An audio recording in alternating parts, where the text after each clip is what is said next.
Welcome to the American Soccer Crash Course. In full swing. It's October window, Max. We're lodgeless today, but we both got a good look at the two October friendlies that the U.S. men's national team played against Germany and Ghana.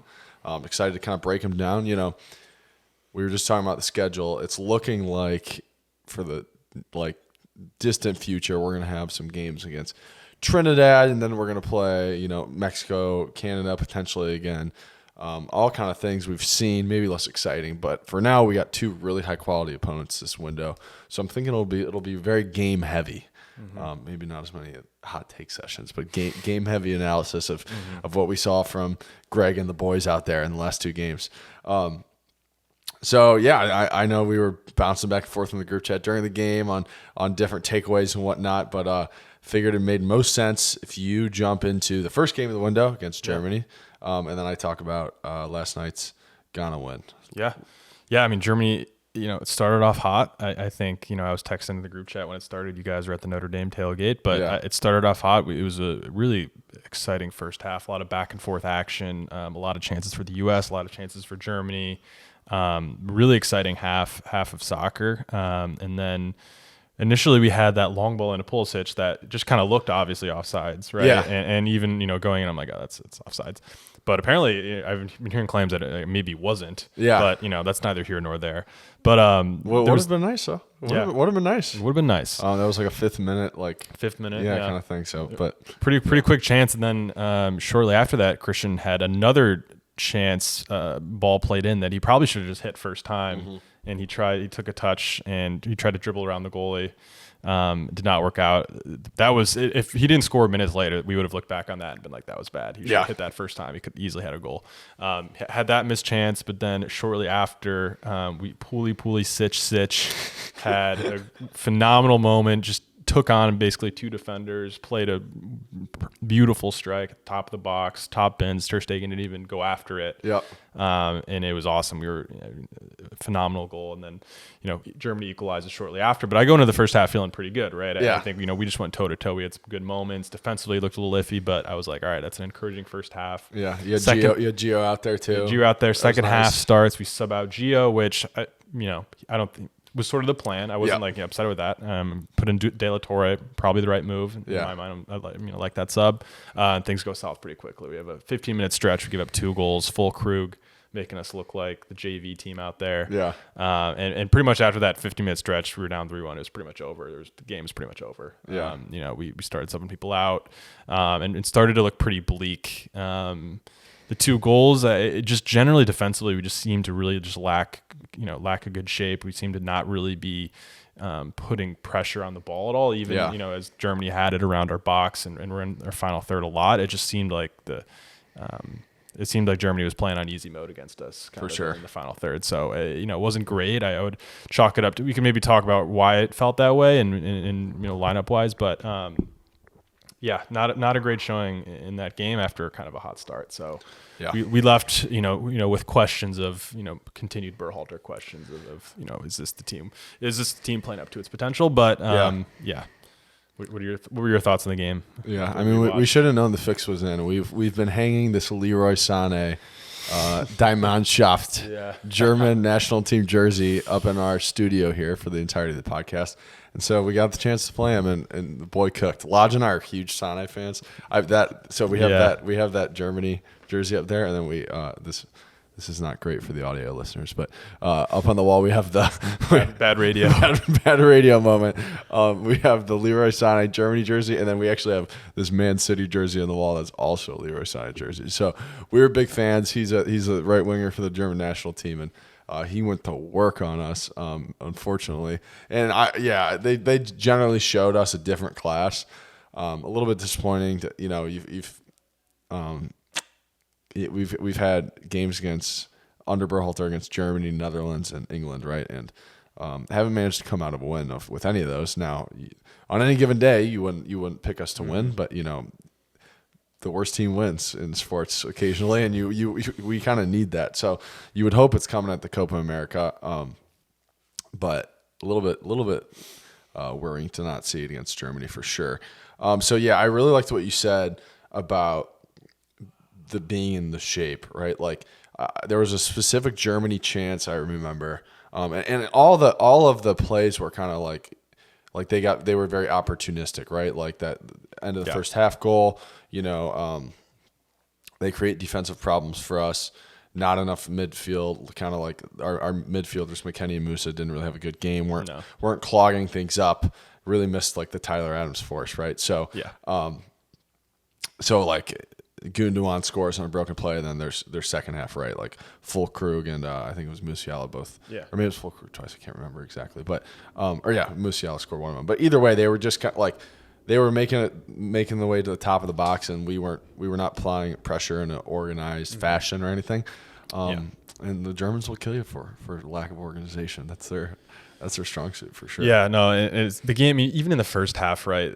The game kind of like the midfield kind of felt non-existent, right? There's really no control of the game. It was either in our final third or in their final third. It was like a FIFA matchup, basically. The ball was going from final third to final third. And so, not a great game for Musa and McKennie, and it just kind of felt like we lacked kind of a really strong presence in the midfield defensively. So there's been so much talk, and obviously Tyler Adams' injury has made this decision easy for us. But there's been lots of talk of like when Tyler Adams comes back, what do you do, right? And the consensus has been like lots of people have relegated Tyler to the bench during this time, and I think that was a game where maybe you saw how needed he is. But the conversation has also been often been Tyler or Gio. But you saw how well Gio played, and then as we'll get to, he had a really good Ghana game. Where are you at with that right now? Yeah, it's tough. I think it's even tougher. I think after the Ghana game and seeing the difference with, how Cardoso looked, how our team looked with him in there. Yeah, I think it's definitely making me start to lean, or at least think about the fact that we might need, a more defensive presence in there, depending on the matchup, especially against a team like Germany. Yeah, maybe it's Tyler Adams, maybe it's Cardoso. I was pretty impressed with him yesterday. Yeah, I thought he had big ceiling, young kid, really Johnny Soccer. Yeah, Johnny Soccer, great mustache.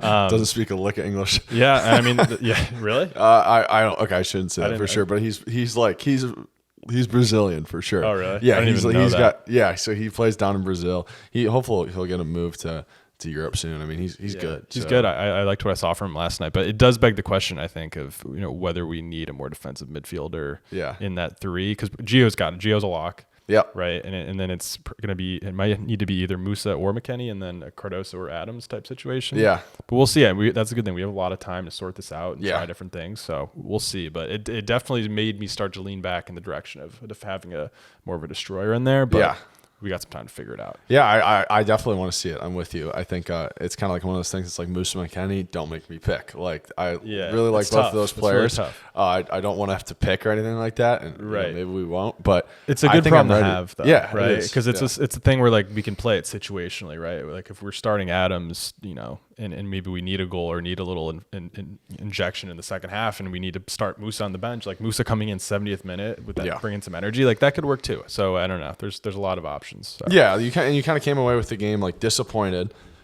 Big picture, like we said, Greg needs to find a way to take a scalp, like not lose the forest of the trees. He needs to find a way to get a big signature win. So that is definitely a minus, but. You didn't come away from that game like destroyed about the prospects of the U.S. team, and even there's some reasons for optimism in that first half. In terms of like the blame on Greg, like there's always going to be a ton of blame on Greg. Like there's just a lot of bad feelings towards the guy, but some certainly warranted, some over the buildup. So, sometimes he's getting the brunt of anger about a pretty incompetent federation over the years, or what fans perceive to be an incompetent federation. But one thing you can't, like, Berhalter ball is not like runners running like in transition through the field uncontested. He's been criticized for, and granted we've played lots of CONCACAF teams, right, where the competition allows us to have a possession-based game. But he's been criticized for a possession-based game where the ball swings around the horseshoe, maybe aimless cross, and it isn't very incisive. But he hasn't been criticized for, like, midfielders not really knowing what to do. There was a specific play I remember where Luca De La Torre tried to play like a 1-2 with somebody kind of playing like on the touchline on the right side. I think it was like, I want to say it was, most logically it was probably Joe Scally or somebody like that. And the ball gets turned over, and Luca De La Torre is like running up the line for it. And like in the freeze frame of when that ball is turned over, you have Luca up top, you have Musa and McKennie, like all very high advanced. And actually, our forward line has inverted, and our forward line is actually like closer to the midfield. Yeah. So Pulisic, Balogun, and Weah are like in the right spot or whatever. And I was like, oh geez, like this is like it's just kind of it looks bad, and like it's not a problem we've had. So for me, I do chalk it largely up to like kind of just not maybe being used to playing a quality opponent with the kind of creative setup you have with Gio. Like you're going to outplay a team like Oman or even Canada, right? So it was easy you didn't have that problem of pitch control. But once it was created, it didn't look like the Reyna Musa McKennie setup was ready for it. I mean, that's the thing is, in the first half is pretty up and down. I mean, we were still creating chances, and I feel like the moment we took Gio out, we kind of lost that attacking punch, and from that point on, it was pretty much we were on the back heel, and we didn't have someone like Adams in there really to help defensively. So I think we kind of were holding our own, still pretty susceptible to a lot of chances. But I think once Gio was out, we kind of had no creativity going forward. They didn't have anything to think about. And it was pretty much done. But so it definitely seems like that the biggest thing was the shape. And also one thing, as we talk about like blame, there was lots of talk like going into this camp about last camp, Greg's comments about getting the ball to Balogun. I'd be interested to get your feelings on that, like how you maybe especially post-Germany game before we get to the Ghana game, like where did you stand on that in terms of like, is it a coaching thing or is it a players kind of oriented thing? Yeah, I mean, in terms of Balogun, I don't know. That's not his style. Is that he's not going to be super involved in the game for 90 minutes, right? He's not like a false nine type of forward that's going to get involved in a lot of the interplay. Like he might not see him all game, but he might score the most important goal, right? That's his style. He gets in, tries to make runs in behind. He's not a back to net kind of player that's trying to get a lot of touches on the ball. So for me, I don't worry necessarily about that. I mean, especially in the context of the second game, obviously. Like I'm not too worried about that specifically. And in general, I guess about some of the Greg criticism, like you said, I mean, it's kind of, I feel like swimming against the tides if you try not to criticize Greg. But like you said, like I feel like, he's easy to throw as a scapegoat anytime we don't play well. But like you said, Berhalter ball is the aimless crossing. Right. The faults we saw against Germany were, I think, more so on the players of just not, maybe some things of, not being in great shape defensively, but it was just not a lot of great effort defensively, and maybe not even maybe a personnel thing, right? Too, but I don't walk away from that game being like, oh, great, this is Berhalter ball is back. I walked away from it being not as good of a performance as we would have hoped, but I no red flags to me just in terms of Berhalter. I admittedly, like I came away a little bit different. I thought I definitely thought Balogun wasn't involved enough. I don't know if you felt the same way, but I felt like our players were just it's almost like they've dealt with this. They've been, Greg wanted Ferreira to work for a long time, right? This false nine who plays with everybody, and it's almost like they're so used to like if they're gonna make a pass, even if it is an incisive pass, it's gonna be ball defeat, like player coming in, maybe relatively short pass, and they just aren't ready to just hit it. Like I felt like there were several moments where Balogun's making a run. I remember one with Weston McKennie in particular, and it's like, you just got to give the ball to this dude. Like, he's that talented. Mm-hmm. Just hit the damn ball, and if it ends up in an easy, swept up, possession for the other team, that's fine. But, it's just about hitting it. And so, I think that'll and interestingly, Balogun found a way to get more involved in the second game by actually doing some of that more false nine stuff while also showing some real class in what you would consider truly his game. So I think it'll be another thing that the team just has to gel with, just getting used to having such an elite striker and knowing you just got to feed him rather than relying on him coming to you. So Yeah, I think if you're good, we can move on to the Ghana game. Unless you want to talk about Nagelsmann's fit. Yeah. Oh my gosh, the flannel. The flannel on Nagelsmann. Yeah, no, I made the tweet during the game that he looks like he's about to pull up to the Vig and drink 7 Miller Lights. But, I mean, in retrospect, I don't know. That's something that I would wear. Too, so, like, they talk about how, like, in Germany, they, like, kind of, like, you go to France, right? And they're like, yeah. They get mad at you for, like, not speaking French and stuff like that. But they say, like, in Germany, you go to Germany, you start speaking English. They're, like, with it. They want to, like, show off. Yeah. Like, you had Mats Hummels, like, kind of playing to the press this week. He was like, yeah, everyone's talking about how good the U.S. is. I was like, all right, Matt, stop, man. Yeah, stop. Just stop flattering me like that, Matt. But you think he was like, all right, like, it's New England, it's the fall. I gotta show out, like, give my best impression. My LL Bean. Yeah. Yeah, maybe. I don't know. It worked though. Yeah. He got his message across to his players. That's for sure. Yeah, man. I mean, there's some really good soccer players on that team, like Musiala, Sane, Gundogan. Yeah. If you think about, I was thinking about, like, matching our players up, right? I would go. You got Ter Stegen, who's better than Turner. Yeah. You got Gosens is better than Dest. Hummels and Ream, I think, they're both old as shit, very slow, good passers. They're pretty similar. I watch Hummels; he's not that good. Like, he plays for Dortmund, he's not that good. Rudiger's better than Chris Richards. Jonathan Tah's better than Scally. Musa McKennie are both not as good as Pascal Gross and Gundogan. Yeah. Musiala is a better player than Reina. On the right wing, who was it? Weah and I'm taking Leroy Sané over Weah every day. Sorry, I'm taking Leroy Balogun Sané. and Fulkrug. Yeah, that's comparable. That's comparable for sure. That's comparable. And then I'm taking Christian Pulisic over Florian Wirtz. Okay. So and by the way, I thought about this before, but like, what that comes down to is you've got, like, 2 comparables, 1 that we're better than, and then the other 8 players. Germany pretty much wipes the floor with us there. But again, you want to see us win it eventually. But definitely recognition that team is, that's where we want to be. We're gonna have to pump out, like, a bunch more Christian Pulisic and Gio Reynas to get there. Moving on to the Ghana game, much more fun game. This was, in my opinion, maybe the best performance ever under a Greg Berhalter team. They made Ghana look like a CONCACAF opponent. And you were like, it got so easy in that first half that you were wondering, like, is this team any good? Granted, they did lose to Mexico a couple days ago, so maybe they are ass 2-0. 2-0. Okay. Yeah. Mexico also tied Germany. Right? Crazy. Yeah. Enough. We talked about that. Yeah. That was disappointing. Yeah. Yeah. They have one good window, and I, like, have this insatiable need to just go beat their ass again. Yeah. Like, I want to run it tomorrow. I want to put them in the ground again.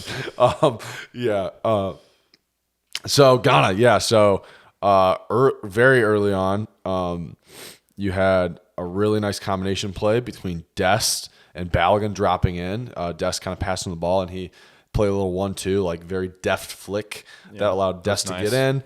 And I believe it was, like, Dest played Weah maybe, and then it falls to Gio in the box, and he just goes for power, and it's 1-0 really early. And we're generally playing really nice soccer. Tim Weah draws a penalty on just an awful challenge. Pulisic slots it home. That was 2-0. The 3-0, remind me, that's Balogun, right? Balogun? Yeah. So we're pressing them in their own area, and the guy kind of makes a bad touch. Tim Weah pounces. It's like, break, Sean. Like, take your pick on who you want to pass it to. And I know you mentioned this, but incredible. Just Tim Weah passes it into Balogun, kind of at the penalty spot. He's got, like, his back to goal and does just, like, a little half spin, beautiful control of the ball, and strokes it into the corner. Afterwards, he even said he didn't mean to do that. What did you think of that? Just from, like, I mean, we haven't really had that kind of player, right? Yeah, and I texted it in the group chat, but it was it looked like such a simple little just turn and finish with his left foot. But that's a situation like if you have like Josh Sargent or Ferrer in that situation, like they probably take that touch with their right foot and try to like blast it front post, and like might get deflected by a defender and it's a corner. Yeah. Like it looks like a subtle, like he makes it look easy, but like those are the subtle like finishes that are goals with Balogun that might not be with. That's a roll of the dice with Ferreira or Sargent, and it's just such a huge difference having that as our striker. Yeah, it was great. It was great. I loved it. It's really exciting, man. He seems like I also just really like this team for how likable people are, and he seems like a really likable guy. And just like I can't believe we're gonna have a Rolls Royce up top for the next 10 years. Yeah, it's awesome, and I can't wait to. It's a bummer to me that he with how good he is. It's a bummer to me that he's in France, not because I don't think France is good, but I would love to see him, like on TV for people regularly in case he really gets hot in the next couple of years. But yeah, I mean, he's just gonna wrap. Although this is a take I have had. All right, love it. I mean, he plays for Monaco. Yeah. I honestly, and I don't know all the dynamics here, but I've actually spent a little bit of time in Monaco. It's not a real city at all. It's so small. There's no one that actually lives there except very rich people. So it's not like a city where like you have like a hive of soccer crazies that are Monaco fans. I don't even know. The stadium's like super empty. Yeah, like I don't even know who would be a fan of Monaco unless everyone that's a fan probably lives in Nice. Right? Like so in a weird way, I feel like that.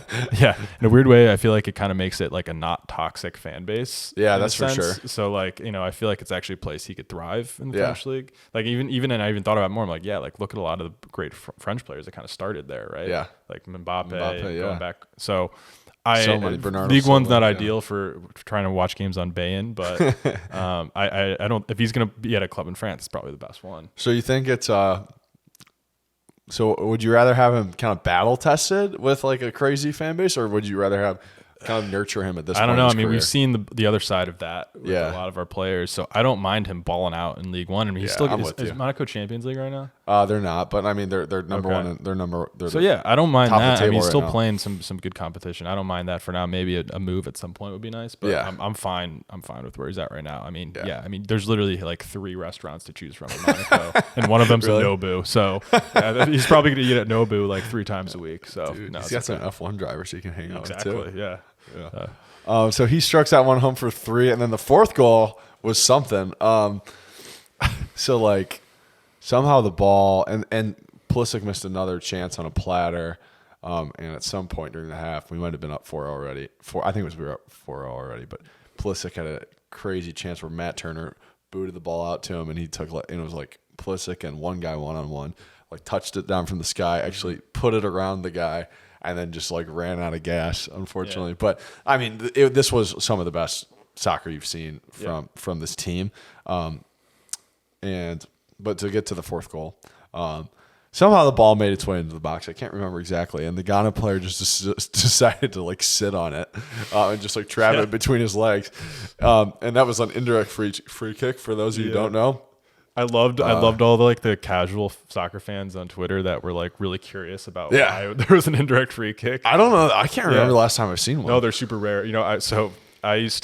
I remember it's a bad memory for me. I used to be a goalkeeper, and I remember I one time got a indirect free kick called on me because there was a pass back that looked like, from my view, like a deflection. It looked like a deflection, but I guess it was a pass back. I didn't have clear vision of it, and I picked it up. Yeah, and I got called for an indirect free kick. Damn. And they're always wild because everyone's just like trying to make a wall in front of the goal. It's a wild. There's really you've never like prepared for it or practiced it or anything. It's funny. It looked like a game of like Red Rover, or they were gonna like run over the trench or something. It was like great. Like, so also like, how do you know when that starts? Like, because you saw like players like jumping the gun. Like, is it just like on the ref's whistle? I don't even know. Well, so it has to be touched by another player before it can go on goal. Okay. Yeah. So you know how like as soon as the ball's touched, that's when that's when they can advance. Yeah, it was wild because they were like all like kind of like stutter stepping and doing stuff, but like. Eventually, so it was Gio, Pulisic, and Balogun, but I don't remember who passed to who. But eventually, Gio is the guy who kicks it and just puts like a little loft on it, and I think somebody tries to head it and it goes in. And it was a nice goal. It was a nice those are harder to score on than they look, honestly. Oh, that looked really hard. I mean, you're that tight. Like sometimes a free kick even you can get so close that it's hard. But that was crazy. It was a really fun goal to score, especially when you're up 3-0 already. Indirect free kick in a pro high level game like that's so rare. Like, it's just fun. It's fun. Did they score when you had the indirect free kick? I don't remember, but it's just traumatic enough. You just feel like such an idiot. Like you were just blacked out at that point. I don't know. That's funny. But and so we were up 4-0, cruising, fun celebration from Pulisic and Gio, kind of like borderline geeking out at scoring an indirect free kick like that. And the team just looked so darn good. I mean, Serginho Dest was getting, like, especially on like the initial watch, a lot of hate for the first game. Yeah. Kind of people accusing him of not playing defense, and I want to talk about that in a second. But he had a great game. I mean, just offensive, just his dribbling and passing and build up and like transition play. He's so good at that part of the game. I don't know if we've ever he's such a rare player in that he's so good on one side of the ball and so bad on the other. Yeah. But kind of stamping his utility on this game. So to get to some of the takeaways, you want to start? You got any big ones for this one? I mean, I didn't even talk about the second half. And I would say the second half, it was 4-0. Ghana was playing for pride. We're kind of chilling, and we just started throwing like tons of subs in. Kind of like it's one of those things where you throw enough subs in, and the dynamic kind of breaks down a little bit. And like I don't know how all that hungry we were to keep going. Obviously, you'd like us to just keep rolling, but it was kind of just a dead second half. I would say we still were in control, but ended 4-0. Good way to send our boys off, and ultimately, I would say comes out a positive window. But to get to your takeaways, it was great. I mean, probably my two main ones is number one. I think. If you looked at the end of the game stats, Ghana actually had 56% possession. Yeah. But it was what I liked about the game is, they were doing a lot of this pointless, possession, just passing around the back without any real intention or being dangerous. And I liked how we were kind of patient with that. I liked how we kind of settled into the game, let them have that meaningless possession, and we sort of would start to press in that middle third, and we kind of settled into the game and didn't try to force it and didn't try to do anything different. We let them make mistakes. So I liked how we settled into the game and kind of, even in a game where we didn't possess it, we let them possess it more than us. I think we did a great job of, capitalizing on a lot of our opportunities. The other takeaway is, like we mentioned, I thought Cardoso played really well. Yeah.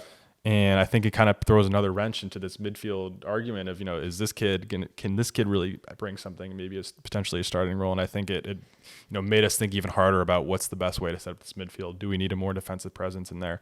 But overall, I was really impressed with him and think he definitely should be consideration for starting, matchup dependent. So those are my two main things. Yeah, on the subject of battle tested, I mean, so he's going to be, I believe he's going to be in the final of the Copa Libertadores, I think is how you say it, which is the South American Champions League. And, there's been pictures of just like all these away games they play down in South America, which they're just absolutely insane atmospheres. So talk about battle tested. That dude, like he sees that Tuesday night crowd in Nashville. He's like, this is a damn scrimmage. This is nothing. So, so that's, I totally agree. I think he's going to be an asset. And I think that brings me to my point, which is like, it feels like we're quality too deep at every position at this point. You saw Christopher Lund, the guy who no one knew who he was a couple months ago when he got called in. Looked good. Got his official walk-on scholarship from BJ at the meeting there. And he impressed me, man. Like I was not taking any stock in anything he did against like Oman or whatever. I was like, I'm going to need to see it against somebody real. Ghana's a real opponent, and he looked sharp. Good on the defense, good in possession, good going forward. And I looked it up. He's in Serie B right now, and he's on Palermo, and they're like second on the table. So, I mean, if he could find his way into Serie A organically, that would be awesome. You got Cardoso backing up like a true destroyer, right? And then big, like it's just rumors right now, but it feels really solid. Luca Kolyosho, the starting winger for Burnley, who is a dual national from Connecticut, American accent. It would be crushing not to get this kid. And he was called into Italy like U19 camp or something like that. And he wasn't in the squad after the initial call up. And there was lots of like kind of rumblings on Twitter that from sources that have been right that this this kid could be coming to us. So that would be huge. You have him, as the Pulisic backup.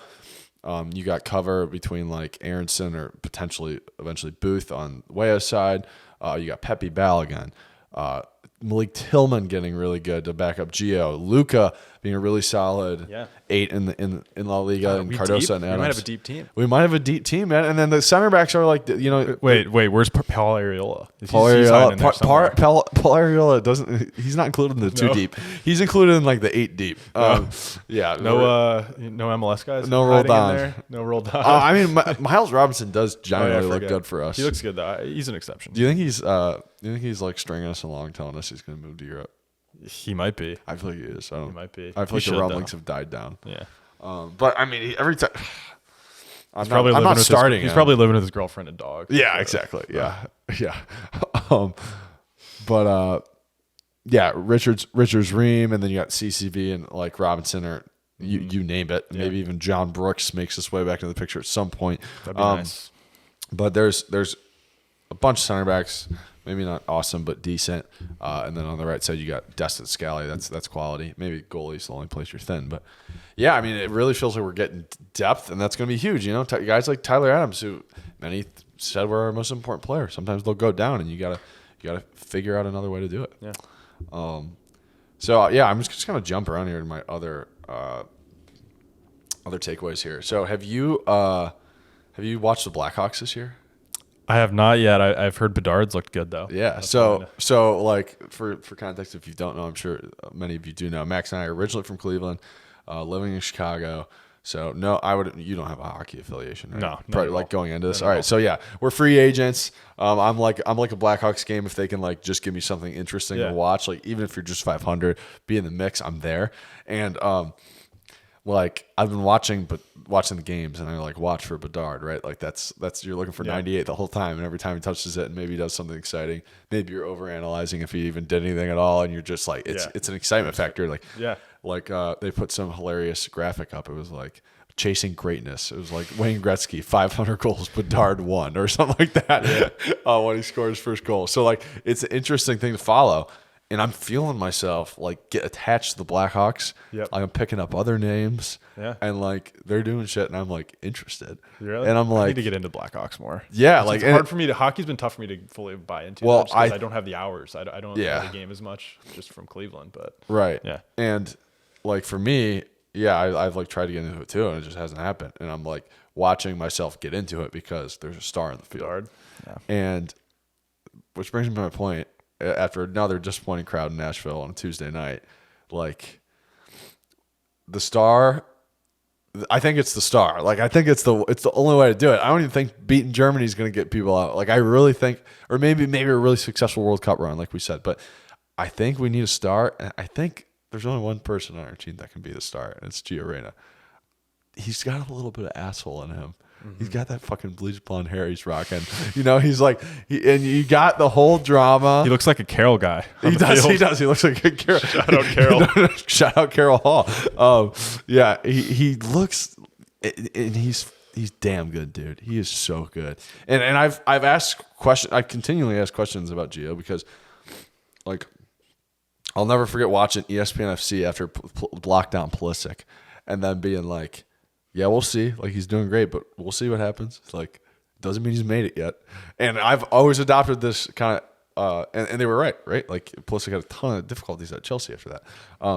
And that kind of opened my eyes with these ex-pros who were kind of like, yeah, like, in soccer, you prove something and you could fall off a cliff the next minute. Look at a guy like Alexis Sanchez for Arsenal a few years back, right? Like, people fall off a cliff hard in soccer.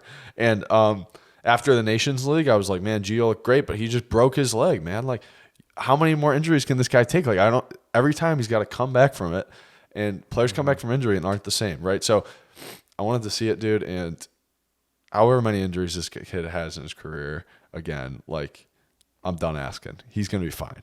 He's a star. He's so damn good. He glues the team together with just these effortless passes. I don't know if you noticed, he did something on... He gave Weah the ball for the second goal that Weah drew a penalty on. And just prior to that, he like takes a ball and just goes backwards and then just dribbles in a circle. And the dude just spins the dude. He takes a ball and by himself just dribbles in a circle and like loses the guy just like he did against Canada in the summer. And like it's awesome. It's awesome to see that this Greg storyline wasn't a thing the whole time. Even if I maybe would have played a 6 versus Germany to start strategically, I think it was really good that Greg started with him in the first game. Just put this shit to bed once and for all. And he looked awesome. He's an automatic starter. I think he's like, I'm going to put Balogun and Reyna as like my pencil in the couple, like Jedi, whatever. But those guys have to be there every single game.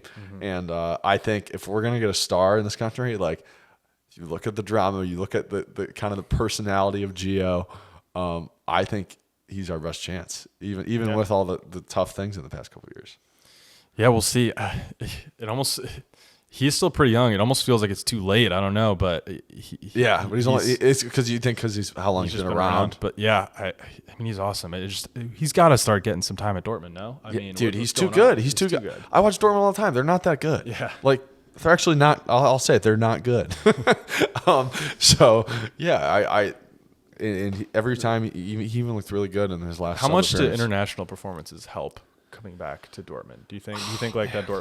Who's the Dortmund coach right now? Edin Terzic. So I wanted watching the USMNT and thinking, damn, we got to get this guy in. I was asking myself the same thing. I mean, you would think he has to be watching his players play, right? Yeah, like surely. as simple as that. Yeah. And he's not like some of his players that were good last year have not performed this year. And it's also kind of like one of those things, like Pulisic was in this situation last year where like they bought like another attacking mid, so they have like Royce.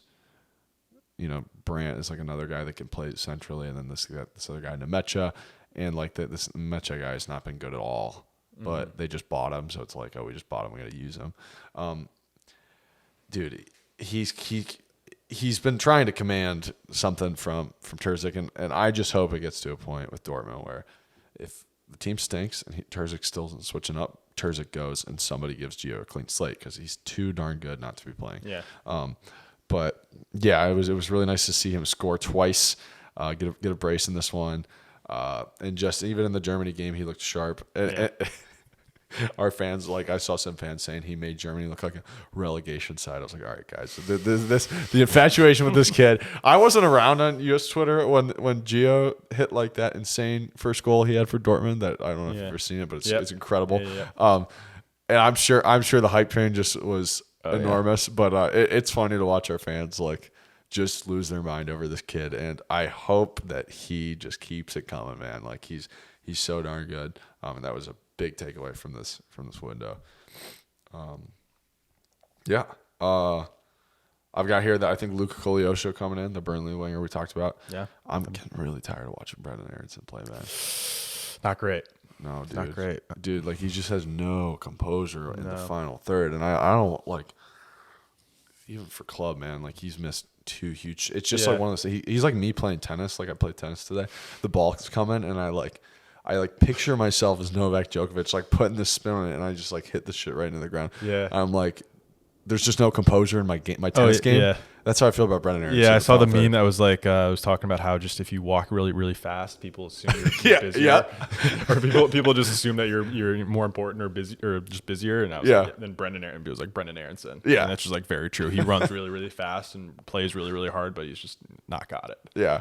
And dude, like just a couple, like it's one of those things because sometimes he doesn't even, he came in the Germany game and didn't look bad or anything like that. And even some were arguing he provided a spark, but like until I just need him to get like a goal contribution this season. He hasn't even done that for Berlin. Like contribute to a goal, score or assist in something, and then I can look at the rest of your game. Because right now I'm just convinced like whatever happens in the midfield, I don't even care about because you in front of goal, like we saw Way up play a great ball to him and he just whiffs. Like I've seen him whiff so many times. He's kind of looking like a guy we sub in like 80th minute if we're up 1-0. Right. An important game. Like just harass somebody. Yeah. And I think Koleosho coming in could really be curtains for him or like I don't know, like in terms of full out like disclusion from the squad, but more so just like, he's going to be at the back. But that was the takeaway I had. And then You pointed this out that I think was a great thing. So I sent us we put our lineups out on Instagram right before the game, and I like sent the lineup that we were gonna do, like the lineup I wanted, and I had Dest and Scally flipped, or excuse me, I had Scally on the left, and then I had Dest on the right, and my reasoning was like, just get Dest on the right because that's where he's maybe more used to it. Like that will just hopefully give him some element of comfort, and maybe that helps him play better defensively. And you were like, you want to tell me what you asked? Well, yeah, I mean, so you'd flipped him, and I was just hypothesizing as to why, and I'm like, well, is it maybe because Weah can probably give him some more coverage defensively, which I guess you hadn't thought of that, but I was like, but it's just his way. I mean, he plays wingback, right? He's got some more. I mean, Pulisic isn't bringing much to the table defensively, for maybe some energy, but I think Weah's actually got a little bit more of that in his bag. So I think having them on the same side, I think that's good reasoning for it. Yeah. So I kind of accidentally walked my way into that one, and I was like, that actually makes a ton of sense. Yeah. the ASCC is really just a think tank around over here. But yeah, I thought we saw that play out, right? Like you see kind of Tim Weah, like he's really starting to for me to develop into a wing back, like an actual kind of like, he kind of tries what he's good at. He tries to beat people up the line, and maybe he tries like a flick, and he doesn't try and like he's maybe not the most like he's skillful, but he's not like super you don't want like a super. You want him in space. You don't want him in a super precise area where he's got to like, play it out super close quarters, like on a 1-2 or something like that. And so he kind of knows that, and he's playing to his strengths. And what I noticed is just with Gio coming in the middle, like Tim's any like weight that would be on Tim Weah to really goal, like have tons of goal contributions or something like that, seems to be off them, and he seems to really be enjoying kind of like tracking back when he needs to and helping Dest. I'm talking specifically about that Ghana game, but tracking back and helping Dest when needed, and then taking the ball up the field and kind of giving the outside back a really tough time with his pace and whipping balls in. And I thought it was great to see him do that, not worry so much about like trying to cut inside and score, which maybe he's going to have a tougher time with. And then let our stars, Pulisic, Balogun, and Weah, like do the brunt of the real work in front of net. But I thought it made Dest look way better, and I really liked the idea there. So I thought that was all good.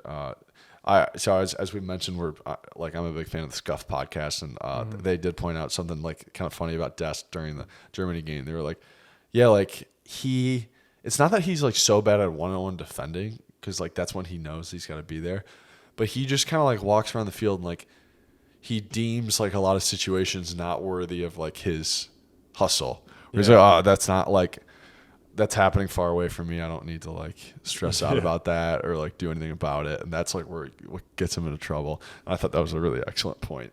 But you give him a little cover with Weah, and I think that could really go somewhere. Yeah, I agree. Yeah, man. All right. I think that's all we got. Very, very analysis heavy kind of couple games. Yeah. We're gonna be back for Trinidad, so I'll be thinking of a fun segment for the next month to do for that, because hopefully we're not analyzing anything or analyzing another Cuba disaster like 2017, but you never know. So, but yeah, it was good overall. Good window. Any last thoughts about the window? Yeah, I think we're feeling good. I think with when we were successful with BJ, I think we said at the time that that's the benchmark of the performance we need to see. And even the Germany game, we weren't